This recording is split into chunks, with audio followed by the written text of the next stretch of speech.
கலைஞர் கருணாநிதியே எம்ஜிஆரை ஆண்மையற்றவர் என்றும் ஜெயலலிதாவை பால்கனி பாவை என கடுமையாக விமர்சித்திருப்பதாகவும் நாகரிக அரசியல் குறித்து பிறருக்கு போதிப்பதற்கு துளி அளவு கூட திமுகவிற்கு தகுதி இல்லை என நாம் தமிழர் கட்சி ஒருங்கிணைப்பாளர் சீமான் ஆவேசமாக செய்தியாளர் சந்திப்பில் பேசியுள்ளார்.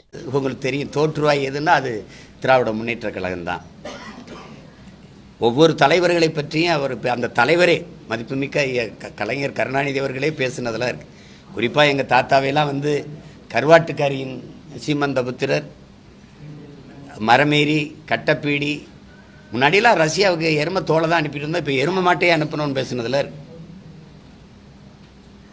அது மாதிரி ஒவ்வொரு தலைவர்களை பற்றி பேசுகிறது. அம்மையார் இந்திரா காந்தியை பற்றி, அம்மா ஜெயலலிதா பற்றி பால்கனி பாவை என்று பேசியது, இந்த ஐயா எம்ஜிஆர் அவர்களை ஆண்மையற்றவர், ஆண்மகன் இல்லாத ஒரு அலி என்றெல்லாம் பேசுனது கொடுமையான விமர்சனங்களை வச்சுருக்காங்க. இந்த நீங்கள் எந்த கட்சியில் இப்படி இழிவாக பேசுகிறதுக்குன்னு பேச்சாளர்களை வச்சுருந்தாங்கன்னா இவங்க தான். மதிப்பிற்குரிய எங்கள் ஐயா வெற்றி கொண்டான்லாம் மேடையில் அம்மா ஜெயலலிதாவை பேசுனதெல்லாம் நீங்கள் இப்போ நான் பேசி காட்ட முடியாது. இப்போ அந்த கட்சியில் சிவாஜி கிருஷ்ணமூர்த்தின்னு ஒருத்தர் பேசுகிறதெல்லாம், சைதை சாதிக்கெல்லாம் ஒவ்வொரு மாற்றுக் கட்சியில் இருக்க பெண்களை பற்றி குறிப்பிடுறதெல்லாம் நீங்கள் கேட்டு பாருங்கள். நாகரிக அரசியலை பற்றி, கண்ணியமான அரசியலை பற்றி கற்றுக் கொடுக்கறதுக்கு, அடுத்தவங்களுக்கு போதிக்கிறதுக்கான தகுதி, நேர்மை ஒரு துளியும் இல்லாத கட்சி தமிழ்நாடு இருக்குன்னா அது திமுக தான்.